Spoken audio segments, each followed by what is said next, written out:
Welcome to See You on the Other Side, where the world of the mysterious collides with the world of entertainment. A discussion of art, music, movies, spirituality, the weird, and self-discovery. And now, your hosts, musicians and entertainers who have their own weakness for the weird, Mike and Wendy from the band Sunspot. See You on the Other Side podcast. Happy New Year. Episode 73 already. I can't believe. Happy New Year, everybody.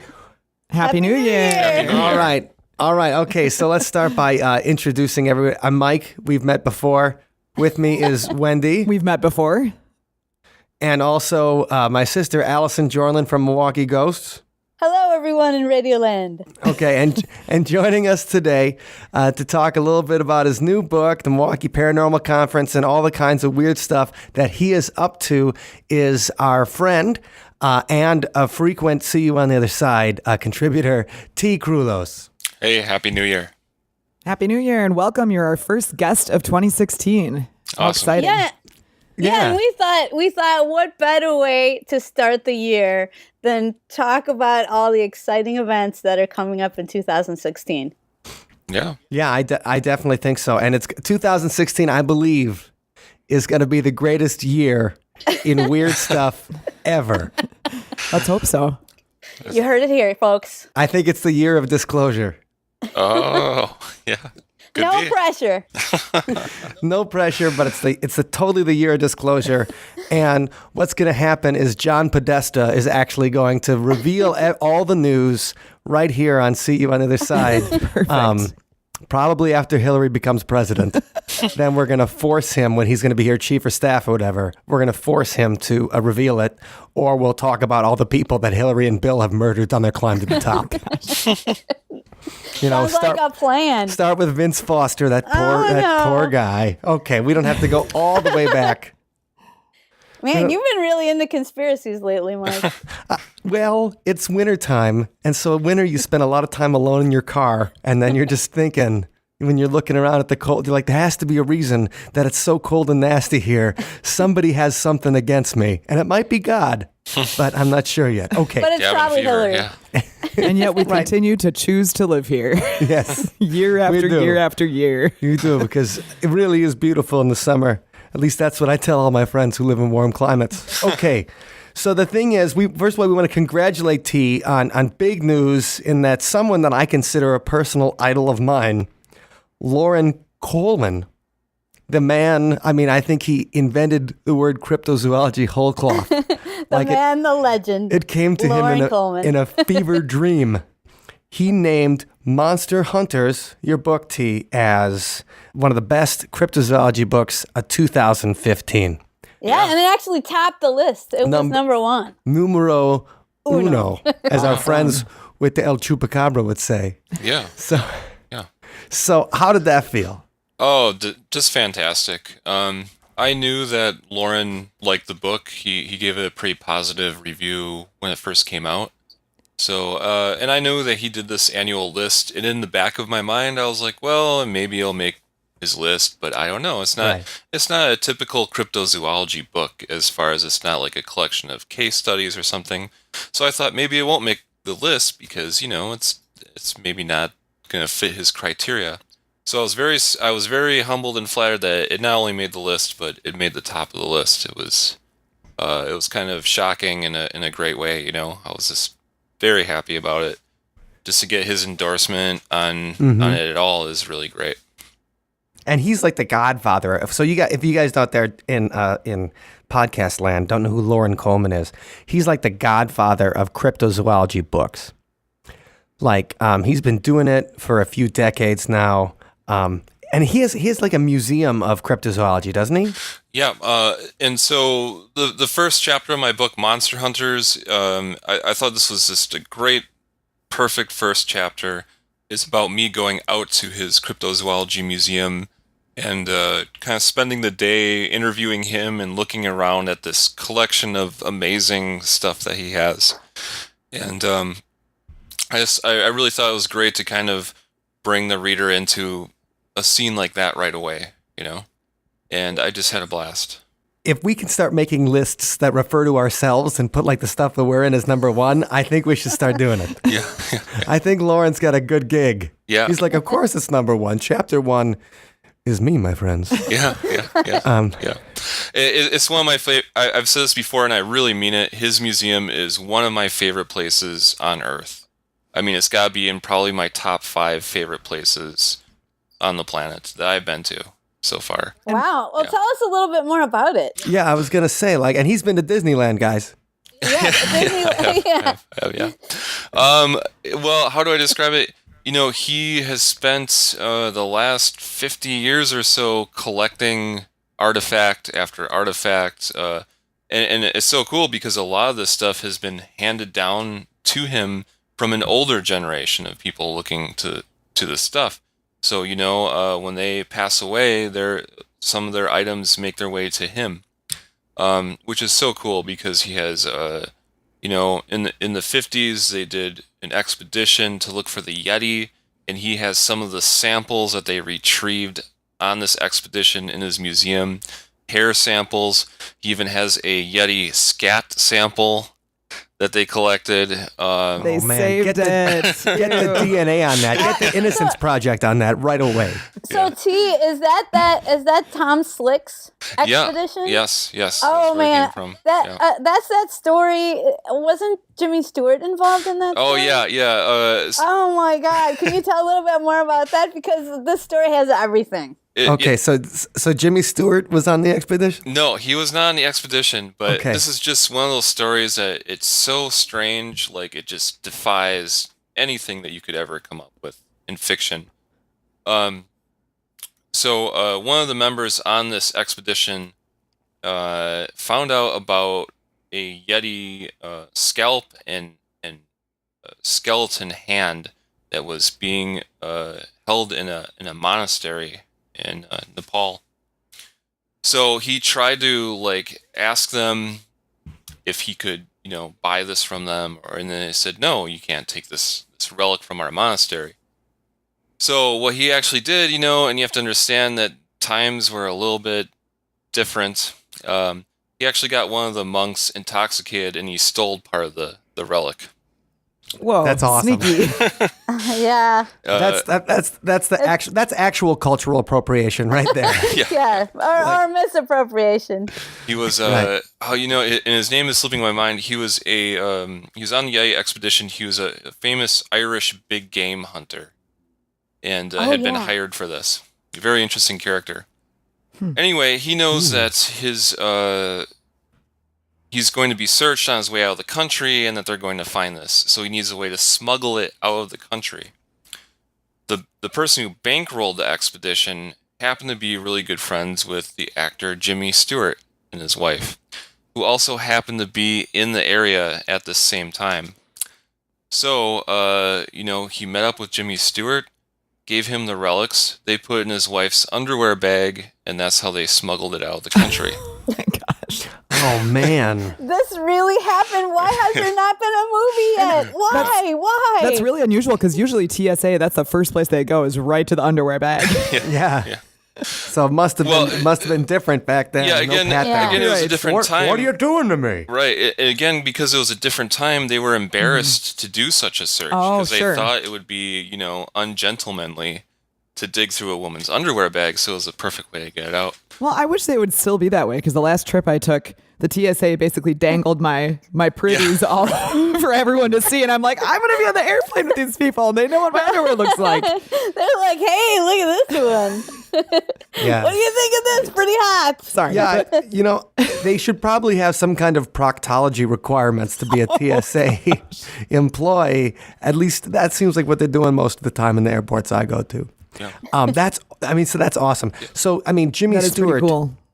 was he a believer in the Yeti? Like, I mean, was Jimmy Stewart, and I mean, we know he believed in angels, at least this time of year, but what had he, was he into cryptozoology and ghosts and stuff? I don't know that. Another interesting artifact that Lauren has at his museum, though, was Lauren, if you want to read more about this story, I recommend a book that Lauren Coleman wrote. It's about the life of Tom Slick.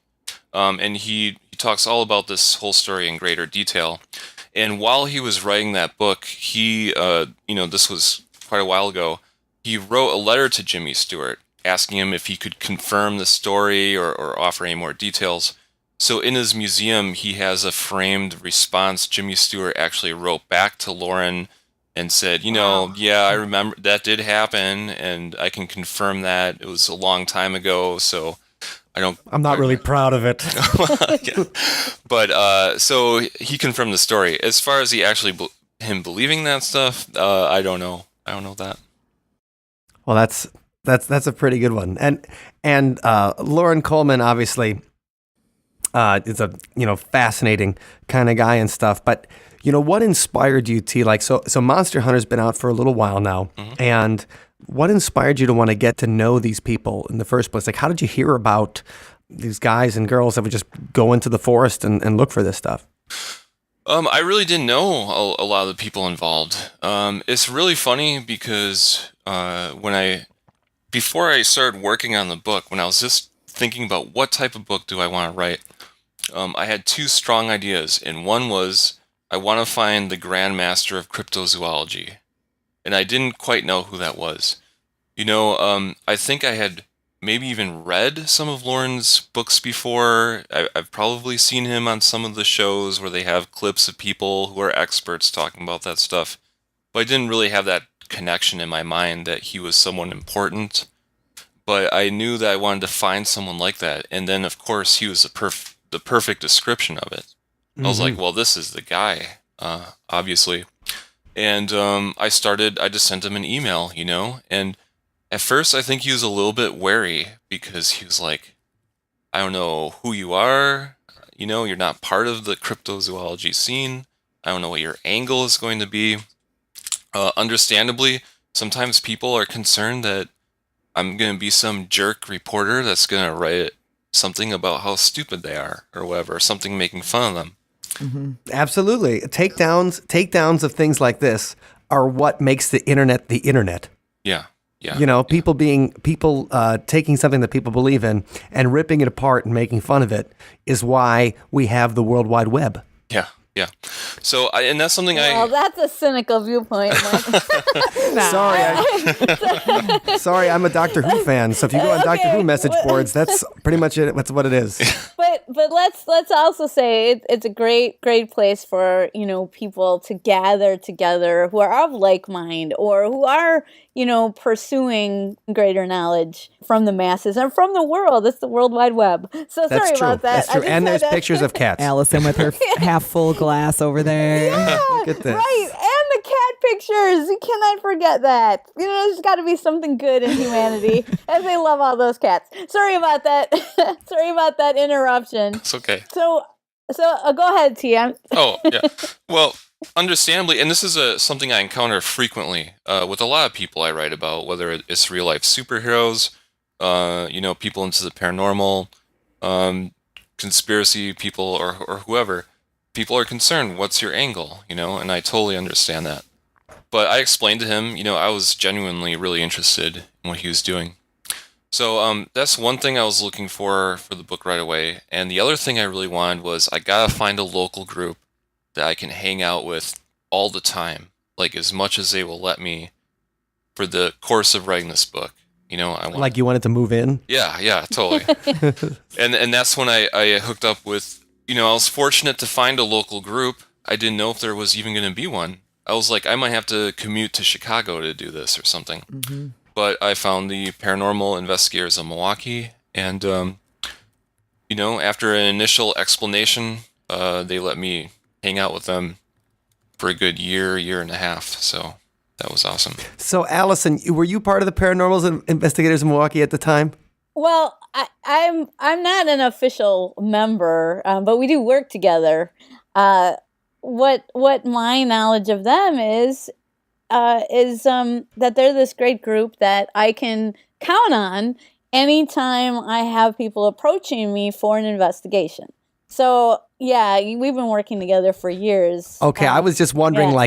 if with T, said hey, let's hang out, and you guys were like, okay, can we trust this guy? Like you guys are on the playground or something, and you're like, what's his angle, man? So I was just seeing if.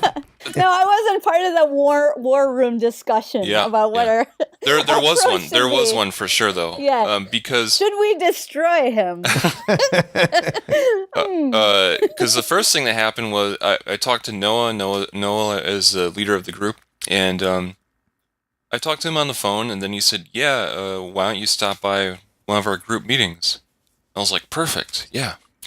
And I kind of, I didn't really think about it. I was like, "Oh, I'm just gonna sit around at this meeting and listen to what they have to say." But actually, what happened was I kind of walked in, and all eyes were on me, and it was kind of like job interview. Like, Oh man, you're that gonna sounds tell us stressful. What you're doing here. It was a little bit, it was intimidating, because right away one of them makes a joke and everyone laughs, and I'm like, I have no idea what you're talking about. Yeah, like it's a private group, and all of a sudden you're the outsider. That's yeah. It was a moment, and I left, and I was like, man, I hope I didn't sound like a total idiot or something like that. But fortunately, they talked it over, and then they said, okay, you're in. And I was And that's something interesting I always thought about a lot of paranormal research groups, because what you're talking about, when people kind of have to feel comfortable to let you in. Now, in the music world, it's a very different kind of thing, because it's like, oh, you want to come see the show? Yeah. Anybody. Oh, instant friendship. Right. You're going to be weird. You're going to yell a lot. You're going to be obnoxious. Come on in. And every kind of thing. So it always, with the paranormal groups, I've always found, and this is something for my friends that have belonged to these over the course of years, the selective nature part of it, or even if you come to the website, I mean, most groups' websites will say things like, we are a very exclusive group of ghost hunters, and applications for membership are currently closed at this time. Mm-hmm. Like you're trying to get into a country club or something like that. And it's like, we're not trying to, we're not golfing and talking about millions of dollars. Yeah. We're talking about somebody's heat sensor camera or something like that, and ghost story. So I do think that's interesting, that a group that, or groups that you would expect to be the most open can sometimes be the most reserved. And if you found that in, when you were looking for your first group to hang out with and to embed yourself like an Iraq war reporter or something, did you find that with other Monster Hunter groups? Oh yeah. It was really a funny thing for me to discover, because like you say, you'd think these people have something so specific in common. Like, they want to look for evidence of Bigfoot. So you'd think that they would be so happy to be associated with anyone with that very specific interest. But right, and the fact that you've published books too, this guy that actually publishes books, wants to hang out with us. He's not just some whack job. I'd be like, hey, have him come over. Yeah, but instead they're very selective about who they want to associate with, for sure. So, it's something I found with all the groups that I met. Did anybody give you any kind of hazing exercises or things like that? Did they, the Bigfoot groups made you dress up in camo and run through the jungle naked or anything? No, nothing like that. But I was very happy. The first investigation I went on with PIM, that's what the shortened version of Paranormal's Investigators of Milwaukee. They did not give me special treatment or anything like that. They said, here's equipment that you're going to help us carry, and then I need you to go around and do a report on the temperature in the room. So they immediately just treated me like I had a workload to share with them, which was great. That is exactly what I wanted. Mm-hmm. That's exactly what I wanted, I wanted to learn how to do it and learn what it's all about. And that's the best way, is to get in there and participate. That's cool, and maybe that has something to do with why they're so particular too about who they let in, because if you're relying on someone to do a job like that and you get somebody in there who's just not taking it seriously, then that could screw up your investigation. Yeah. So it makes sense. This is going to lead to a further question in a minute, but I wanted to think this, because when we interviewed you before, we talked about the real life superheroes, and that was fun. Mm-hmm. And we'll talk a little bit more about them when we talk about your Coast to Coast appearance. Yeah. But was there a specific event that happened to you that got you interested in this kind of stuff in the first place? And the more embarrassing, the better, please.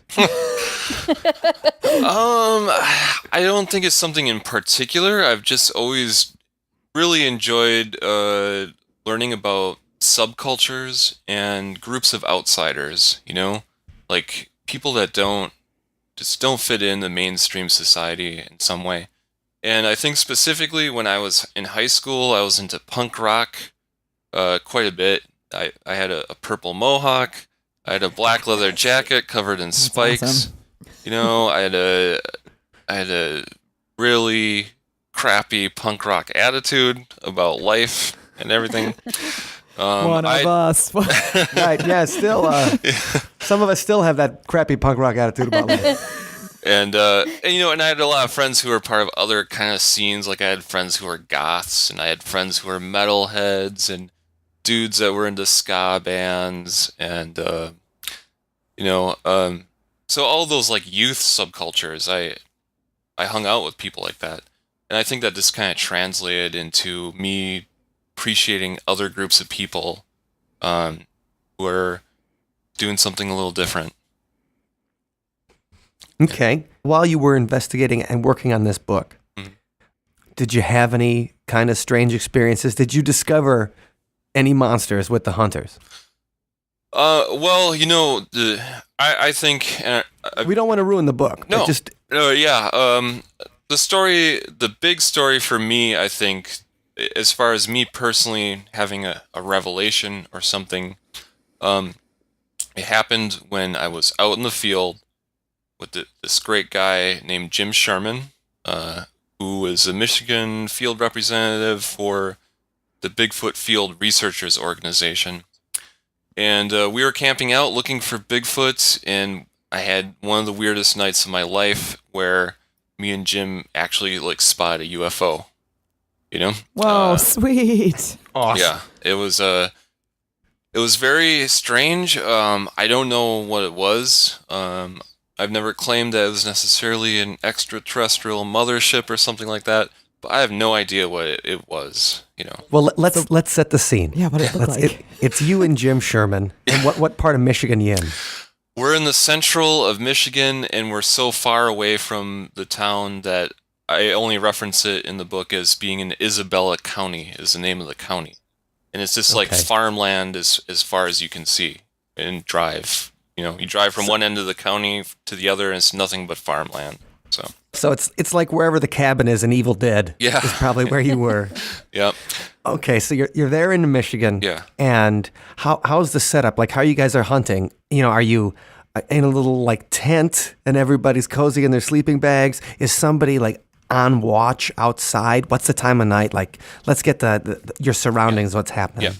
Well, Jim had made friends with a couple who owned a farm, and this farm is surrounded by 30-some acres of woods.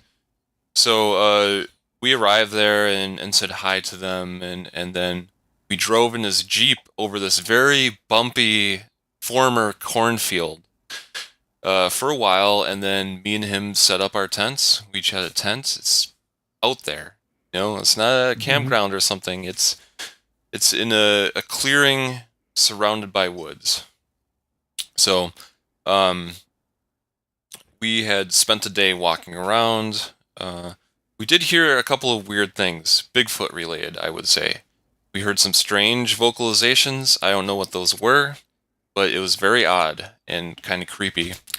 And we also this is a Bigfooting classic where you do a wood knock, right?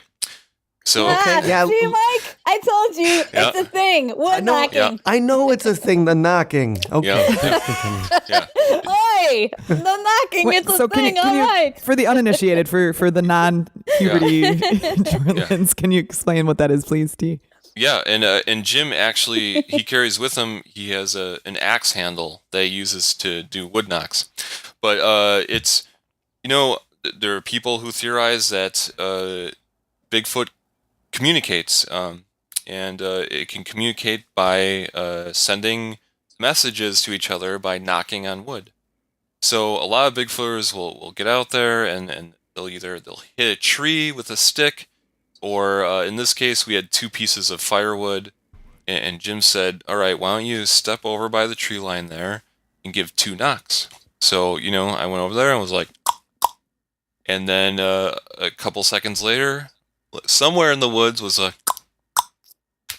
so That's something cool. was knocking back. I don't know what it Be was. careful. That's a fun for experiment, whom you too. knock.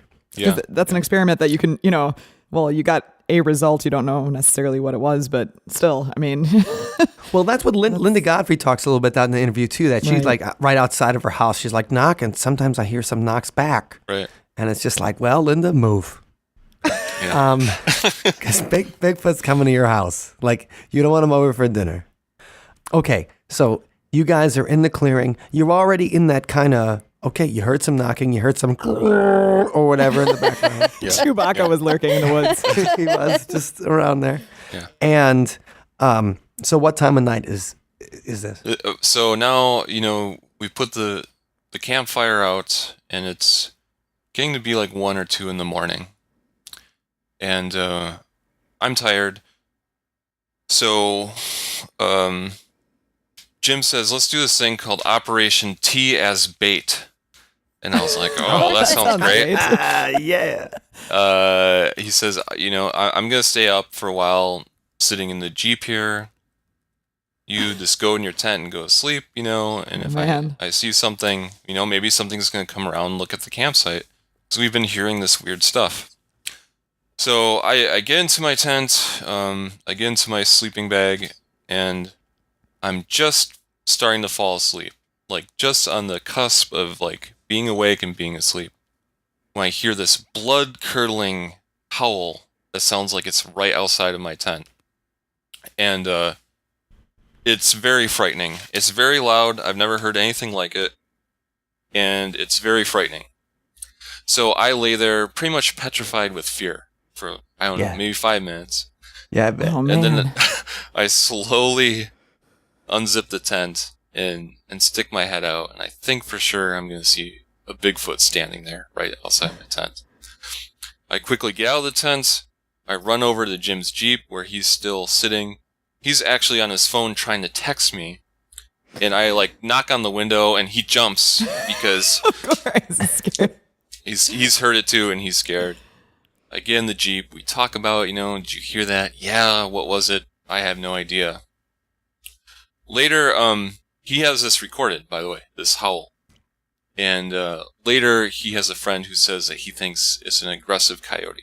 So that's what scared us really bad. Apparently, Well, that's it was a pretty coyote. terrifying Sure. too. That's a pretty aggressive coyote. Yeah, it must come right up. It sounded like it was just literally on the other side of the tent, right next to me. Okay. So, and we're worked up. That we don't know this at that point. We're worked up. We're frightened, and I'm staring out the window at the the tree line, thinking I'm going to see this 8-foot Bigfoot strolling along.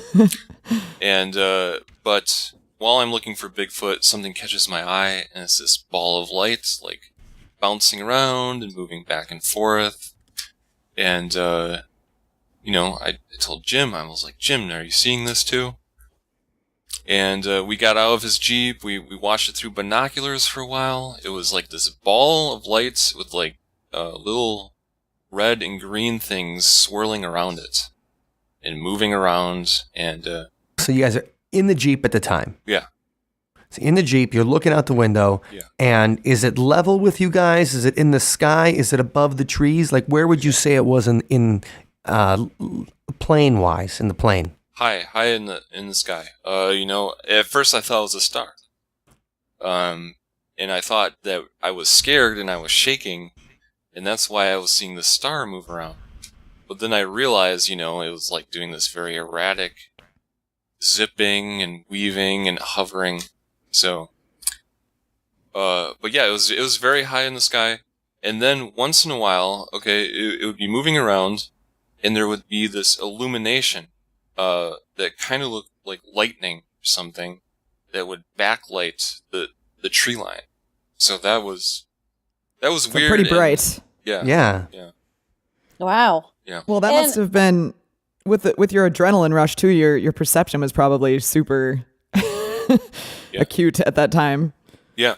Yes. We tried to take video of it too, and Jim did get some video of it, and this is I came to understand some of the frustration because it's so dark. We're in the middle of nowhere. He was having trouble focusing on the object and keeping it in frame. So we have some video, but it's not very impressive compared to what we actually saw.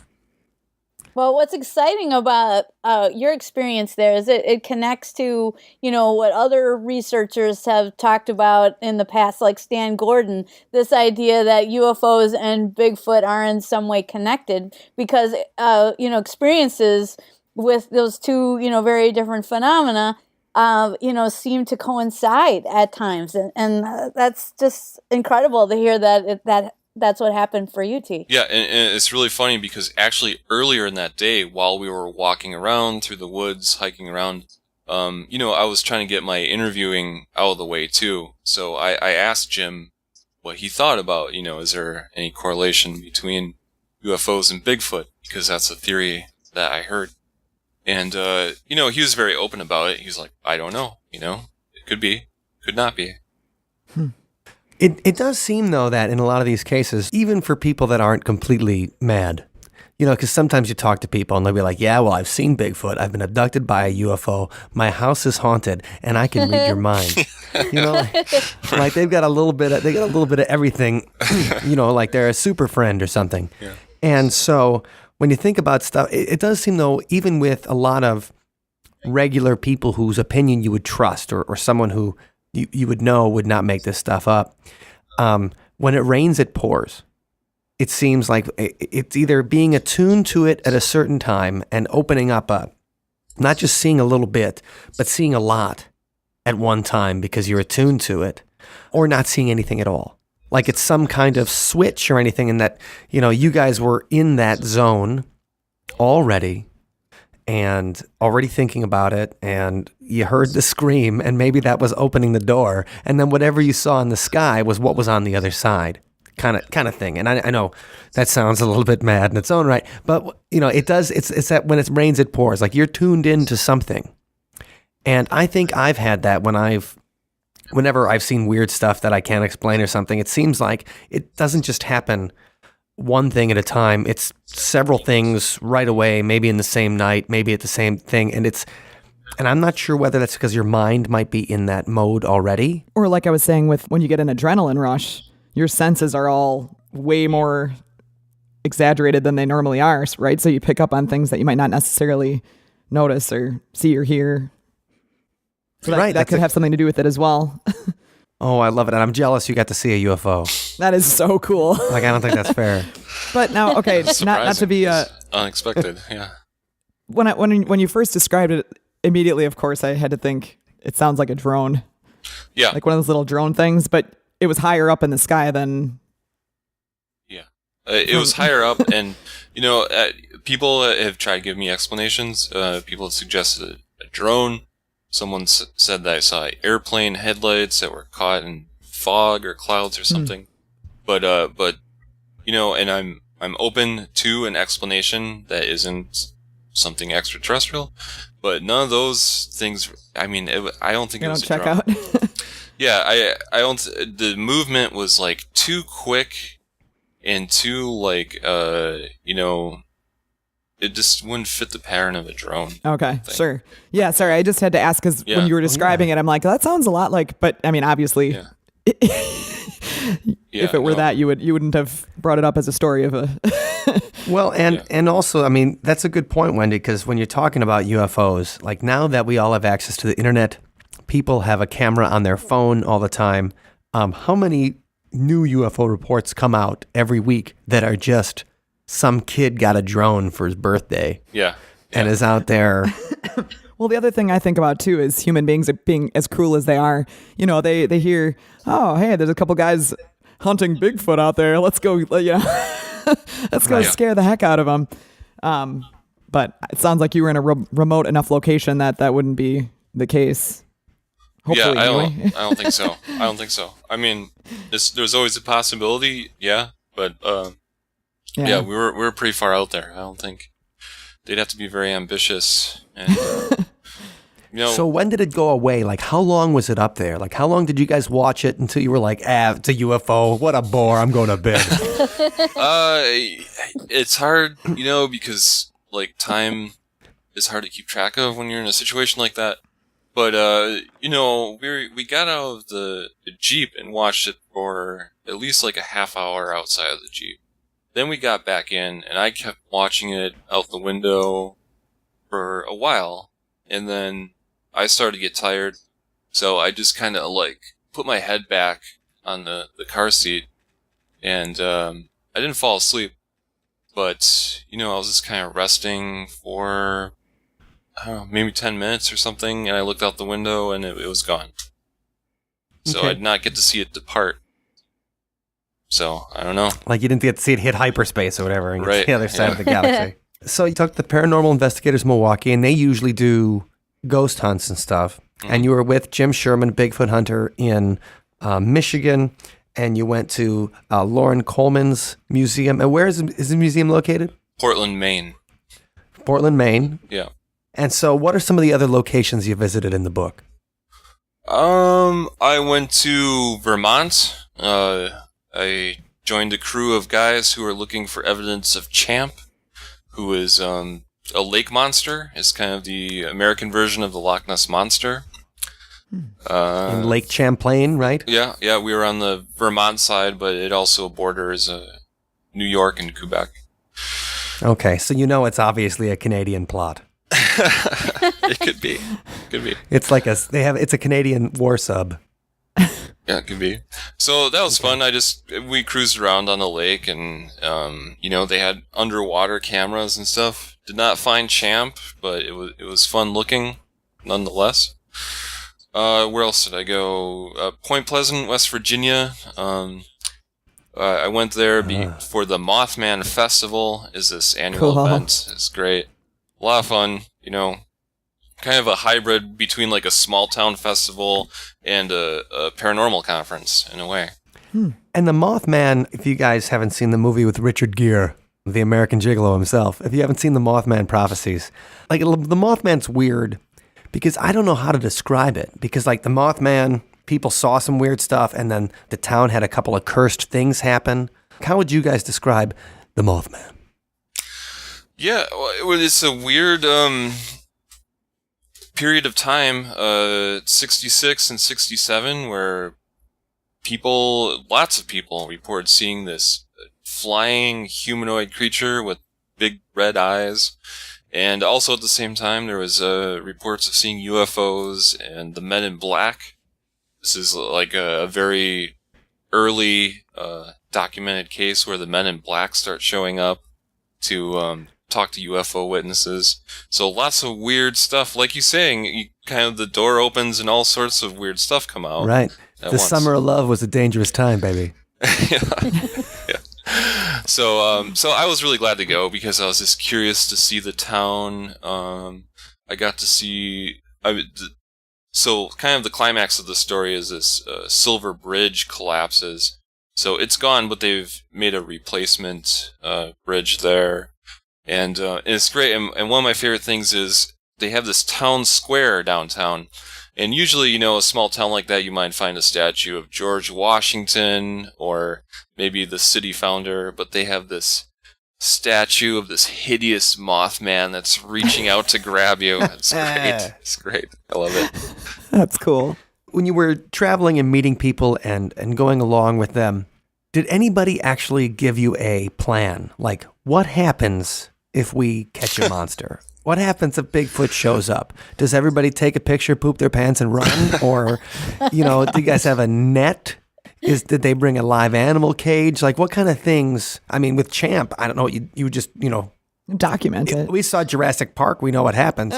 But, with these other things, like, kind of what was their plan in case they actually saw it? I think most of the people that I was hanging out with really just had the plan that they wanted to capture some evidence of it. So a lot of people, paranormal investigators in Milwaukee is a great example of this. When they do an investigation, they rig up every room with audio recorders, video recorders, they have night vision cameras, all sorts of stuff. So I think that was mostly a plan was, hey, if you see something, get a good picture. Okay. That's cool. And so we alluded this to before, but you did get to appear on Coast to Coast. Oh, yeah. Last, just a short while ago. And I took a listen, and you sounded great, by the way. Oh, thanks. So congratulations on that. Thanks. That was So really awesome. cool. Have you been on before to talk about any of your stuff, or was this your first time in front of that monstrous of so to speak, of an audience? First time. And it came about, I don't know if this was relevant or not, but one of the travels I did for Monster Hunters was I went to the International UFO Congress, which is outside of Phoenix, Arizona every year. And that was kind of my big UFO chapter of the book. Was I wanted to get the conference experience and talk about some of the people that I met there, both the guest speakers and some of the people attending, So I spent, it was 4 days at this conference, and one of the speakers was George Norrie. Okay. He gave a very fun, entertaining talk where he just talked about his show, and then kind of like the call-in section of his show, he had people line up to ask him questions live there. That's so cool. Yeah, so it was fun, and afterwards, this conference center was in a casino. So I went to hang out with some of the people I met there at this casino, including the event organizers, who were very cool. And I see George Norrie playing blackjack over at a table. And next to him is his... He can predict the cards. That's something I wanted to ask him was, if he had some sort of card reading ability. But his show producer, Tom, was standing there, along with Lee Spiegel, who, I don't know if you guys know him. Lee Spiegel's very classic UFO, does a lot of reporting on UFO stuff. Okay. He writes for the Huffington Post, right? Yeah, Huffington Post quite frequently. So I was like, okay, I have trouble promoting myself sometimes, but I was like, here's a good opportunity. I've got Coast to Coast producer and Lee Spiegel standing there. So I introduced. It's now or never, T. Like this is your moment, right? Right. So I just kind of took a deep breath and I said, hey guys, here's my deal. I wrote this book about real life superheroes. I'm working on the second book. And they seemed interested, but there's a lot going on at this conference. Anyway, when Monster Hunters was coming out, my publicist at my publisher was looking for suggestions of people they should contact. I said, well, try Coast to Coast. And I think that they probably tried a couple times, and eventually they put me in a queue of potential people to have on the show in the future. And that finally came around for me earlier this month. So I was surprised to get the email. It was kind of out of nowhere to me. But my publicist said, they want to talk to you. I was like, that's fantastic. Really? Awesome. So, Did they give you any special requests, like things not to talk about, things not to say? Was there any rules or things like, okay, you don't ask, don't mention this? No, nothing like that. Their show producer asked me to kind of put some stuff out there that I would like to talk about, so Sure. They would have some direction, I think. But yeah, no, they didn't mention anything don't talk about Art Bell or something like that. Right. Right. Don't talk about the old host. That's and cool. Definitely Right. not Jason Segel. Yeah. Well, we can just Okay. brag now that we had you on our show first before Coast to Coast AM. Come on. Come on. You can see they're just, We know bunch who of- the high quality guests are. We get I've been them listen- before the big guys. I was listening to when Art Bell was on. We'll have to do a whole show sometime on the multitude of bad luck things that happen to Art Bell that keep him from broadcasting on the Yeah. air. Yeah. But when Art Bell was on, I listened to his newest show, And he did have a bunch of the guests that we had on over the year. And so I kind of think, I'm like, is his producer just like looking through the file and just swiping our guys? And, you know? Yeah. Anyway. So that's fantastic. I was just wondering if they said, like, you know, you can't talk about this, but that's totally cool. And Monster Hunters, we'll have a link to it in our show notes so people can pick it up. An awesome book. The godfather of cryptozoology named it as the #1 cryptozoology book of 2015. So if you are into cryptids, and if you're listening to this show, I know you are into cryptids, then you're going to want to pick that up and give yourself a treat in 2016. And speaking of the new year in 2016, T, you just had some announcements, and you're going to run the Milwaukee Paranormal Conference again. Is that right? That's right. I'm very excited about it. Yeah. And yeah, go on. what inspired you to kind of get into that in the first place? Was it your experience in Arizona or anything? Or like, why'd you, you know, and now you're like, oh, I'm going to keep doing it. Yeah. Well, you know, I did go to a couple of conferences while I was working on the book and as I was finishing the book. And I guess the idea started kind of small. Like, I was like, I should do a book release party, but instead of me just like talking about my book, maybe I can kind of showcase some of the people or the types of people that I write about by putting together kind of a mini conference. And I was like, you know, I'm sure paranormal investigators in Milwaukee would be glad to participate. I was like, I bet Allison would like to do something. Yeah, you know, she'll show up. Yeah, you know it. There's a couple of people, and it started to just kind of come together in my mind, and I was like, yeah, that's great. And then the other thing that I thought was exciting about it was I actually went to what was probably the last paranormal conference in Milwaukee when I was young. I kind of remember this pretty vividly in my mind. I was walking down a street in the east side, and I saw a flyer for it. It was at the Scottish Masonic Center. I was like, whoa, this is weird. I'm going. Right, and the Masons are there, so you know, like it's gonna be weird anyway. I'm gonna tell you one of the strangest things I saw at that paranormal conference was in the hallway. I saw a dude wearing a kilt, and he had a long mullet that like went down to his butt, and a tuxedo top, walking in the hallway. I was like, yeah. I couldn't like figure it out at first, and I was like, "Oh, he's a Scottish Mason. I get it. He's wearing the kilt, and he's like got the formal wear, and he's got a mullet, which is a Scottish hairstyle, by the way." Right. So, but anyway, that was about 10 years ago, and to my knowledge, there has not been any sort of paranormal conference in Milwaukee in that 10-year period, which is crazy. You know, I mean, there's one in Chicago. I know they do some sort of thing in Minnesota. I don't know if it's in Twin Cities or somewhere else, but there's ones in Michigan for sure. So it just started to kind of snowball and turn into a bigger thing. And and we thank you for bringing a paranormal conference to Wisconsin. I think that's really exciting. Yeah. Are there anybody That was real one of our life favorite super? things of last year. It was, and it was number. Me too. It was our second most downloaded episode of last year too. Was our cool. paranormal conference, Milwaukee Paranormal Conference podcast episode Featuring the Bigfoot polka. Yes. Are there going to be any real life superheroes showing up at this year's? Well, you know, there was at year one. They just they were undercover. That's okay. But Right, they had their secret identities. Yeah. Actually, some of those guys are really into paranormal stuff. So yeah, there was one last year who was there, just not in a superhero costume.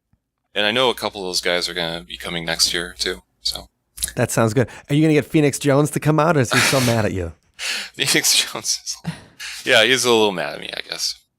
I know. He, the guy, Phoenix Jones, loves media. He has a problem because he loves media and he loves being a public figure, but he doesn't like it when that media is not a positive reflection. And I don't think I was being very negative. I was just saying, hey, it's a crazy thing to happen, man. No, you were just telling a story. I listened to it, and it's funny that he got mad about it. We talk about Phoenix Jones in our original interview with T on real life superheroes. And to describe Phoenix Jones, I might have to put a picture of him in the show notes. Anyway, he's your flamboyant superhero, like, and that's looking for media attention, and he's going for it. I would say, he's an example of a real life superhero. And what city is it in again? Seattle, right? Yeah. So he's keeping the Pacific Northwest safe from evildoers, and he just doesn't make any bones about it. And so we talk about Phoenix Jones, and T on Coast to Coast described an incident. And then he just didn't like it, and it made some even more press about it. Yeah. So everybody ended up getting a little bit of press about it, but you can read about the outrageous stories in Real Life Superheroes and hear about it a little bit. Yeah, and it isn't all press good press, though, really. That's true. That's the old adage, yeah. Yep, unless you're Bill Cosby, it's Right. Right. That's true. great. Right? He's like, oh, stop talking about me. Just eat this pudding pop. Don't worry about it. And No. okay. No, pull out, Mike. Well, I mean, we don't need any jokes. We don't need any jokes about that because he's just probably going to go to jail anyway. Speaking of excitement, though, so as far as speakers for the Paranormal Conference in 2016, can you announce any, or are they all? Is it still under wraps until you're official? Let's blow it up. Oh no, I can announce here some of the speakers that we got. That'd be fantastic.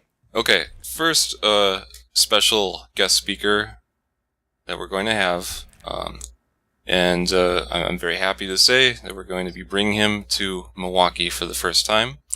And this is someone that we've already talked about quite a bit on the show, and that is Lauren Coleman. Hey, awesome. Hey, now that is exciting. That's really exciting. That'll make it really extra fun. Yep, he's going to come in for the conference. Cool. We're in talks with a lot of people. There's some people we've confirmed. There's some people that we're still talking to, but I will mention a couple of other people. Let me just pull up my list here. Sure. Yeah. Okay. So you guys are probably familiar with this guy, Chad Lewis. Oh yeah. Oh yeah. He's going to give our first ever talk about lake monsters and sea serpents. Cool. Oh, that should be fun. No, Chad Lewis is a cool guy. He's been a guest on the show. Oh, good. Yeah. And we used to listen to him on The Wolf 108 in Eau Claire, Wisconsin. We always listen to that station because they used to play our band all the time. But he had a show called The Unexplained on at like 10 o'clock. And so it was broadcast on the web too. So Chad's been a friend to the paranormal for over a decade now, at least. And he's interviewed in episode 18. So if you want to check that out. Mm-hmm. Cool. We talk about supernatural headlines. Othersidepodcast.com/18. Cool. So here's something that'd be great for us to talk about because you guys are involved. We're also doing 5 panels this year. I'm really excited about all 5 of them. I think all 5 of them are completely awesome. So Mike, this is one that I talked to you about. Haunted Road Trip is the name of the panel. And I guess the idea behind it is, places that people can visit pretty much with like a tank of gas, outside of Milwaukee. Mm-hmm. So panel is going to be moderated by you, Mike. I'm in. I thought you'd be a good moderator because you've done the Madison Ghost Tour, you do the Minneapolis Ghost Tour, and the panelists are going to be Mike Hoke. I think I'm saying his name right. He does the Cedarburg Ghost and Dark History Walking Tour. Dark History. Lisa Van Buskirk from Madison. Oh, our Lisa. Yeah. Hey, Lisa. And then Kathy Krulos, she has a organization called Haunted Rockford from Rockford, Illinois, and she just published a book called Murder and Mayhem in Rockford, Illinois. Okay. Yeah, I think we've been witness to Murder and Mayhem in Rockford, Illinois, a couple of times. Oh no! But that sounds like fun. We have a whole lot of friends in Rockford, so I'm looking forward to hearing about their ghost stories. Cool. And Allison is going to, and I love that this is going to be like a part 2.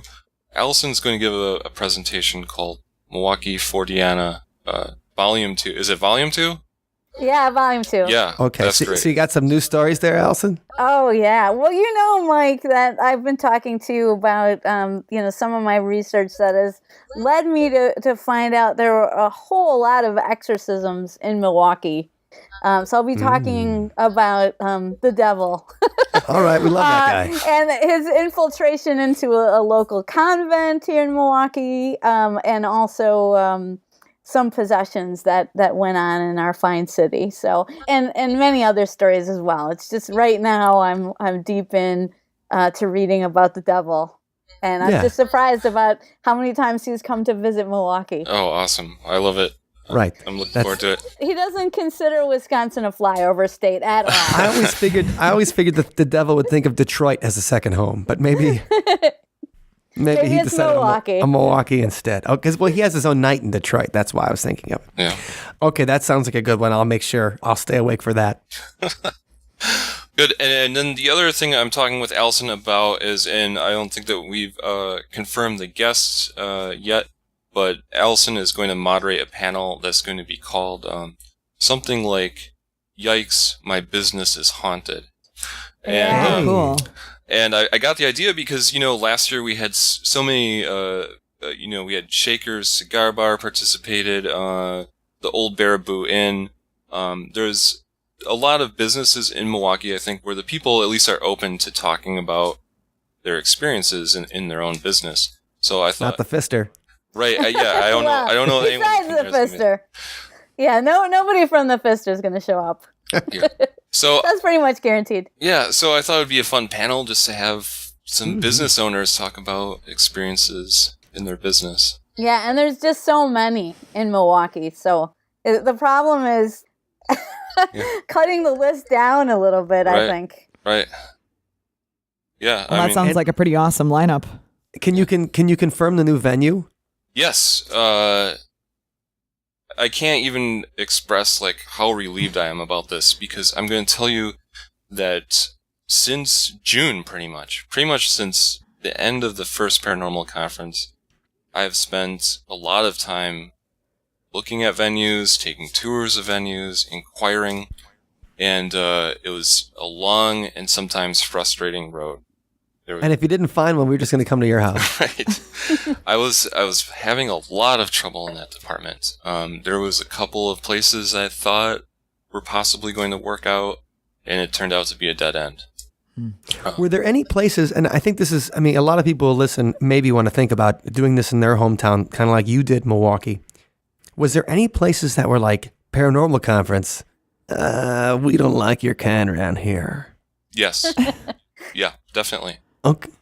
Okay. So that's something that you didn't think there'd be bigotry against weirdos, but there is. There was at least two places where it was too weird for them. They thought I was going to be hosting a devil worshiping convention or something. Just Allison's panel. That's it. We're not worshiping. We're just reporting. Okay. Yeah. So and then there was venues where I got a very eye-opening experience, because they're like, sure, we'll rent you our venue, and it's only going to cost the cost of, the down payment on a house or something. Oh. Right. Like they think it's like the end, like the Baseball Hall of Fame coming or something like that. I was like, wow, this is mind-boggling. But all of the struggle, it was worthwhile. Everything happens for a reason, and all of that, because I found this venue that I'm just in love with, and I'm so glad that it worked out. It's the Zalazzo Center, which is located on the University of Wisconsin Milwaukee campus. And the building actually used to be a synagogue. It was built in 1922. The main auditorium room is this beautiful kind of dome-shaped room with stained glass windows. And then it has several other rooms within the same building that are pretty significant in size. And what happened was, in 2000, the synagogue decided to relocate to River Hills, and the Peck School of Arts took over or acquired the building. And it's used mostly for their music programs right now. There's a lot of practice spaces in there. They have orchestra performances. The auditorium is used for a lot of orchestra and dance performances and that sort of thing. But anyway, it's going to work out perfect as far as the main auditorium we'll have speakers in there. There's another large room that we'll be using for panel discussions and stuff like that. And there's 2 rooms we'll have for vendors. And then bigger vendor floor space this year, which is great. And then there's a smaller room that will be used for workshops and activities. But the whole building is beautiful. There's a lot of marble floors and stained glass windows, and it's right here on the beautiful east side. It's located on a pretty active college campus, so I'm excited about trying to get UW involved as much as I can. There's plenty of parking this time. Well, absolutely. Every year I get hit up by folklore students, who need to do their project or whatever. So they interview me as a quote unquote expert on Madison hauntings. Mm-hmm. And that's the kind of thing where you put it up to the university and be like, hey, if you guys have a folklore class or something like that and you want to learn some stories, this is the place to go to. Absolutely. I'm going to be doing a lot of reaching out to, folklore history, even, see how I can get the campus involved. What month is it now? It's moving months now. Yeah. It was in June in 2015, but in 2016 it's going to be in October. Yes. At first I was saying it's a 2-day event. It's actually a 3-day event because there's going to be a Friday night where we're doing kind of pre-conference type of stuff. There's going to be like a party and some events, and then Saturday and Sunday are going to be like the actual speakers at the Zalazzo Center. But yes, October. And what are the dates? October 14th through the 16th, 2016.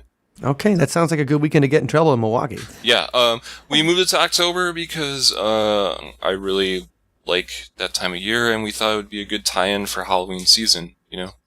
Perfect. Couple weeks before Halloween, people are excited about the topic, so this is a great time of year to tie into. They certainly are. Okay, now T, we just got a couple more questions for you. Thank you very much for spending your afternoon with us today. But we heard some news that you may have another book in the works.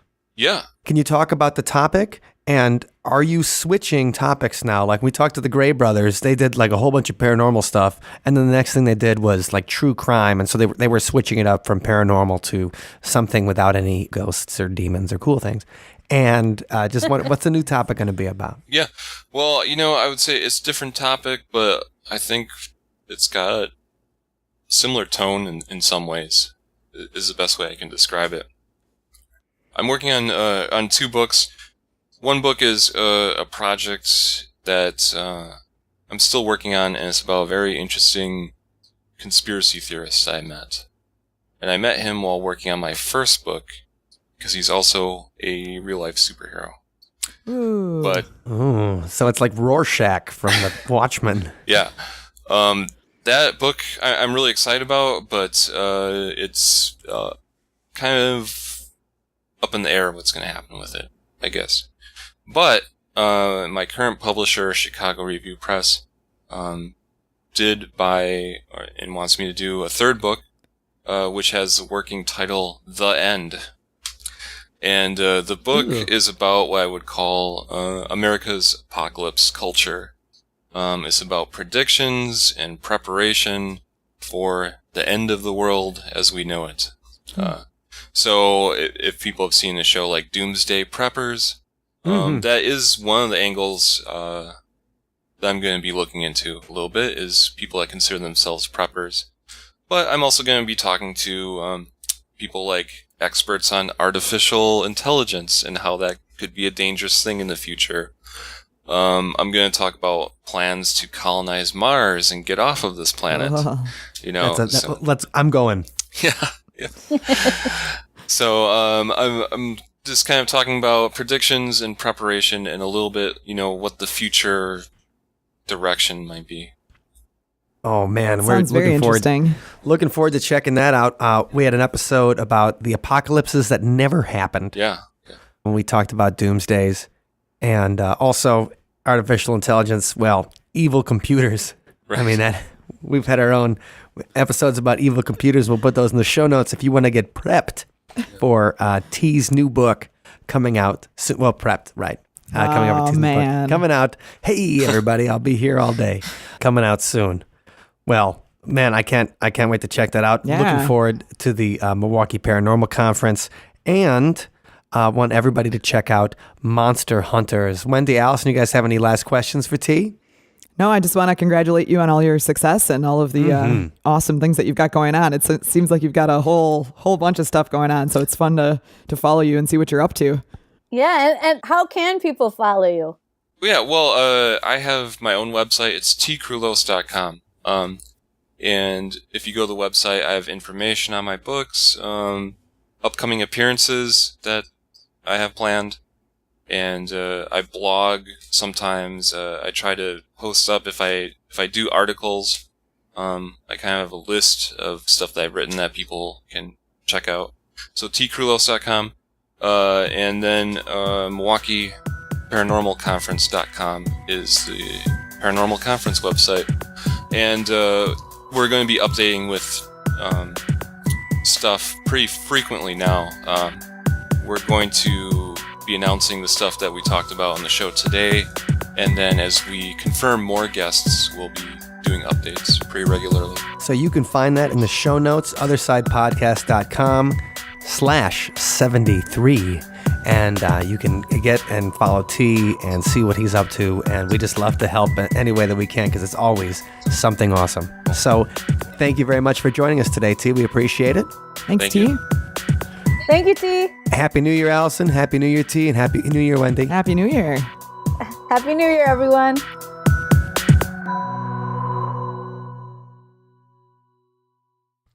It was fun to have T on as we celebrate going to 2016, because we love to surround ourselves with cool people doing interesting paranormal projects just like us. We hope everyone out there has their best year yet, and let's use the time we have to the best of all of our abilities. As Delmore Schwartz wrote in Calmly We Walk Through This April's Day, "What will become of you and me? This is the school in which we learn, besides the photo and the memory, that time is the fire in which we burn." And here's Sunspot's song, "The Fire in Which We Burn."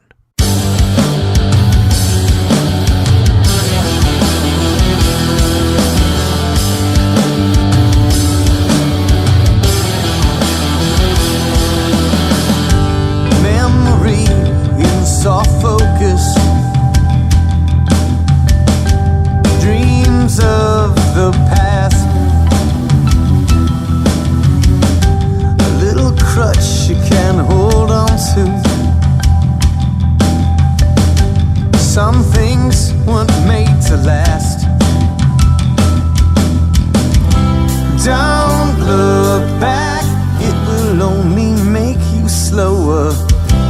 Don't question things you cannot change. This moment's the only thing we can hold on to. Don't spend it in a cage. You are free. Choose to be the fire in which we burn. You are free. Choose to be the fire in which we burn.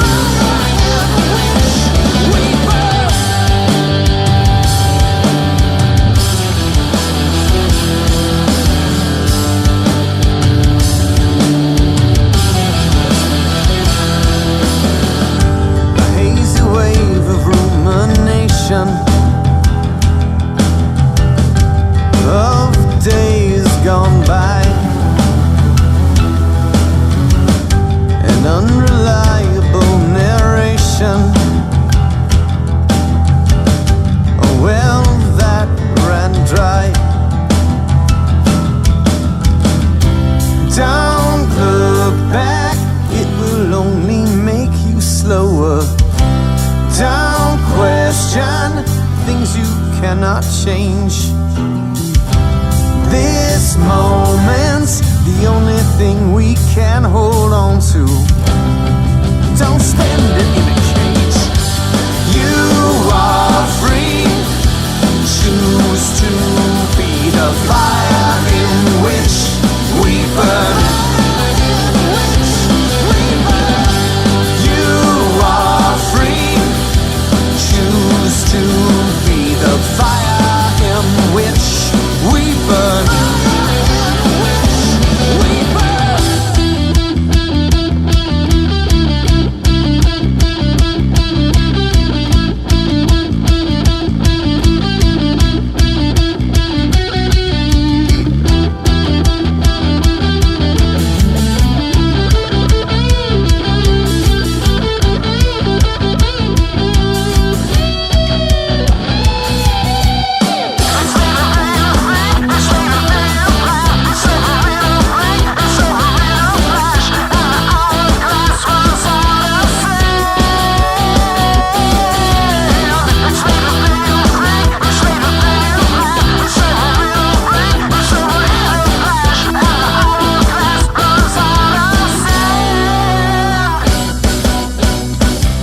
Don't look back, it will only make you slower. Don't question the things you'll never change. This moment's the only thing we can hold on to. Don't spend it in a cage.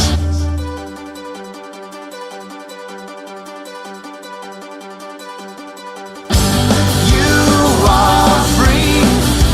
Choose to be the fire in which we burn. You are free. Choose to be the fire in which we burn. You are free. Choose to be the fire in which we burn.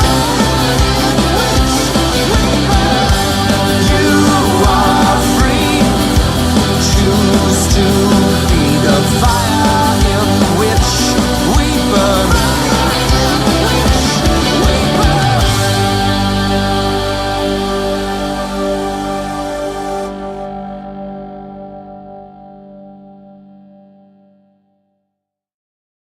Thank you for listening to today's episode. You can find us online at othersidepodcast.com. Until next time, see you on the other side. Or whatever in the background. Chewbacca was lurking in the woods. He was just around there.